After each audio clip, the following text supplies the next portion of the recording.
quite a long time, out of friendship, out of gratitude, helping me. I'm talking about me, uh, being president. So I had the help of this guy, the support of this guy, the party of what not. Ganito yan kay Jagger. Uh, I, I believe you. Si Jagger naman kasi, I, oh, I told him to fire Humamil. Sabi ko, but it took him quite about a lot of seasons to do it.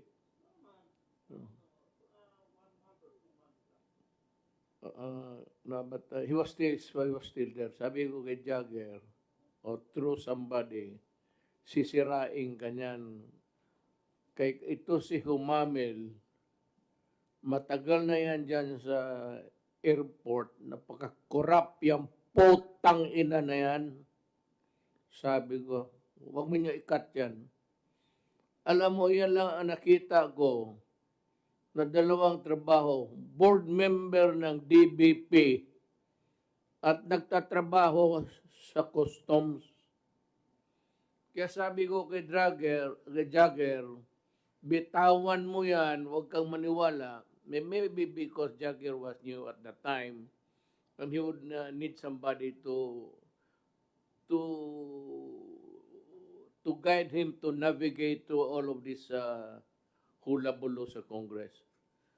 Pero sabi ko si Luis Humamil, tanggalin mo yan kasi yan, naglalaro yan matagal na siya.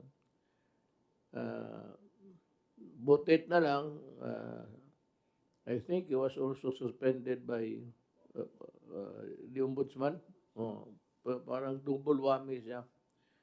Pero I have to name him publicly for being, ano ba ang tawag ko sa iyo?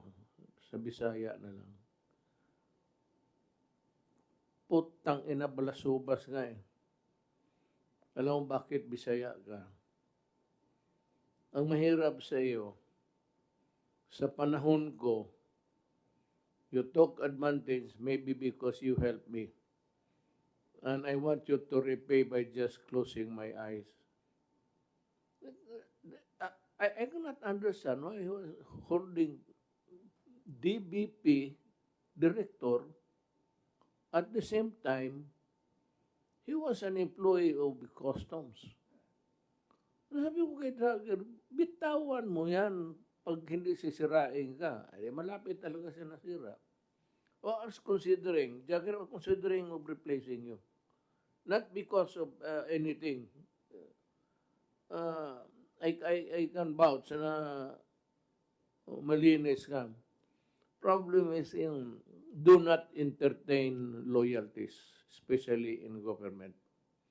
If you think that idiot is going to destroy you, you destroy him first.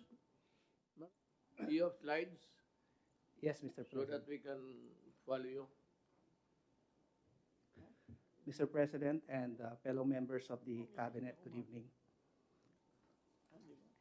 The purpose of this presentation is to discuss the fund utilization for the Social Amelioration Program, or SAP, under the DSWD and provide necessary updates regarding the number of beneficiaries served for the first and second tranche. At this point, allow me to begin by showing the summary of the DSWD's total budget for the Social Amelioration Program. For the whole implementation of the program, the DSWD has a total budget of 207.6 billion pesos. This is broken down into the 197 billion pesos released by the DBM, which was sent in tranches on April 2, April 16, and June 24, and the 10.6 billion pesos, which came from the realigned regular budget of the DSWD in order to support the necessary budgetary requirements of the program. The DSWD, along with our payout partners, both in the direct and digital schemes, have been working hard to ensure that this subsidy be distributed to its intended recipients. We remain committed in this undertaking to secure the 100% accomplishment rate. This concludes my presentation. Daghang salamat at mabuhay po tayong lahat. Thank you. It's a very good report. The Department of Labor and Employment implemented three major programs, Mr. President, for workers in the formal and informal sectors, and especially the OFWs who have been badly affected by COVID-19. For these programs, Mr. President, we had a total funding of 12,400,000,000 sourced from the DOLE 2020 regular budget, 4.8 billion, Bayanihan 2.5 billion, and the recently released repatriation funds of 5 billion, Mr. President. Nagpapasalamat po yung mga OFW, Mr. President, because we did not really ask for this fund, but we were all surprised when you gave us 5 billion for repatriation expenses. The first major program of CAMP, Mr. President, of DOLE is called the CAMP, or COVID-19 Adjustment Measures Program. It is a safety net that provides one-time financial assistance to the amount of 5,000 pesos to workers in the formal sector where there is an employer-employee relationship, regardless, of course, of the status of employment, whether regular, casual, contractual, or even probationary. CAMP has a total budget of 3,311,000,000 plus, sourced from our regular budget funds. It benefited 662,213 workers in the formal sector. We have fully utilized, Mr. President, our funds for CAMP in June 2020. However, our CAMP applicants reached 1.6 million workers coming from almost 60,000 establishments. Hence, close to 1 million workers have not been served.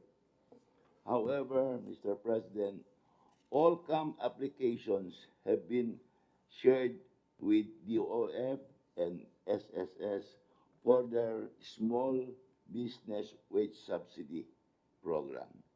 And for this, about 183,000 CAMP applicants have been benefited by the small business wage subsidy of the Department of Finance and SSS. Thank you to Secretary Dominguez, Mr. President.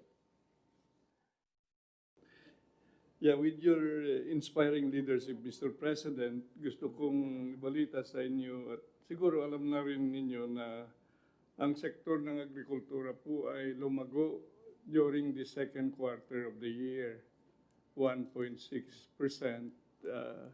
in spite of the pandemic. Secretary, pardon me, but I know this is not it's not your main line. But bakit maraming recoveries ang Pilipinas vis-a-vis with other countries? Sir, marami po sa atin, sir, asymptomatic po, sir, at saka, sir, mild cases. If you will see in the graph, 55,236 cases. Out of that 55,000, 50,000 are only mild, or 91.5% po, sir.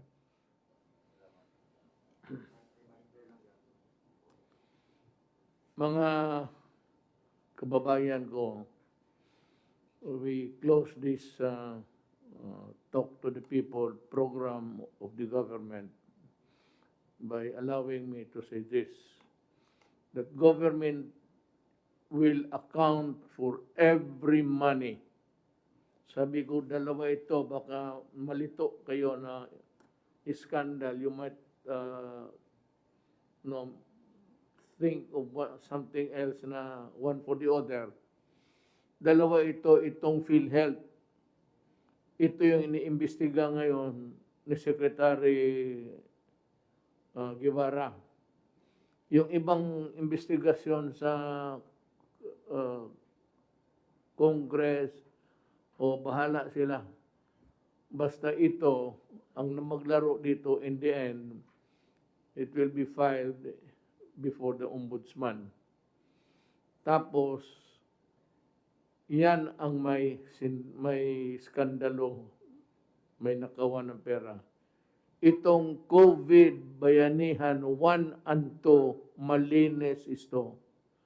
Ang humahawak sa itaas nito, si isang ahensya, integrated agencies. Pero ang sa pera, ang how do I say this? The people that I have tasked, yung binigyan ko ng responsibility, pagtingin ito na para mahusay ang takbo at walang nakukurakot na pera. Ang sa taas nito ay si General Lorenzana. Siya yung pinakamataas dito sa informal namin. Then it's Secretary Anyo, General Anyo. Then it's General Galvez, Secretary Galvez.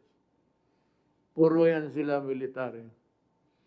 And why? Well, yan ang paniwala ko. People might disagree with me, fine. But I have been with government almost 40 years. I will end, kung buhayin ako ng Panginoon Diyos, 40 years.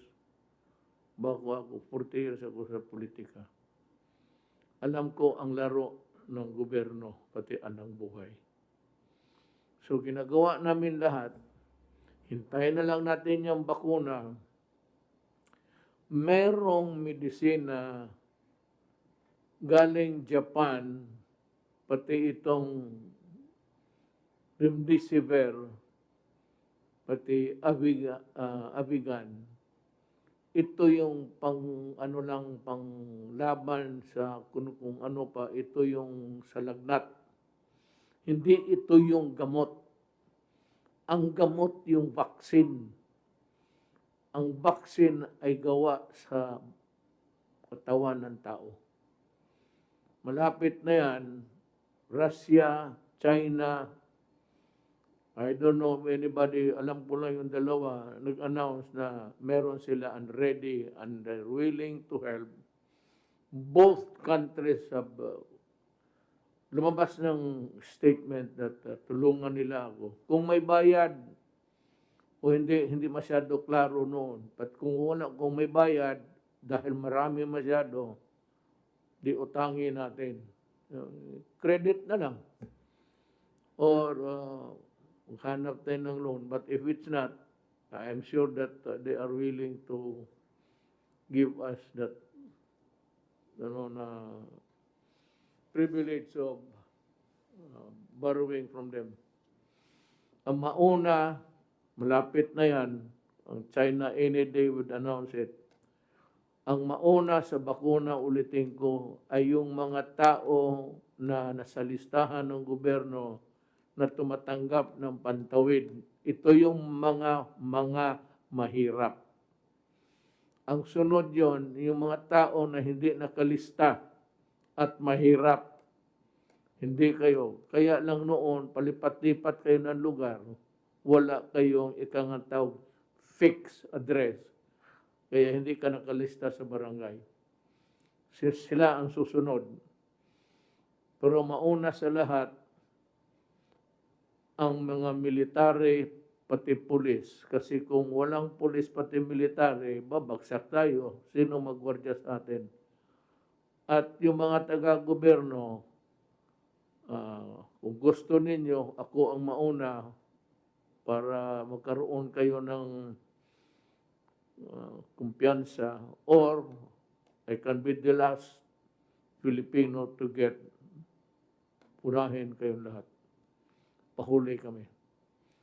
Basta sigurado ang pinag-usapan dito na hindi mahuli ang mga mahirap ngayon dito sa gobyerno na to. Maraming salamat.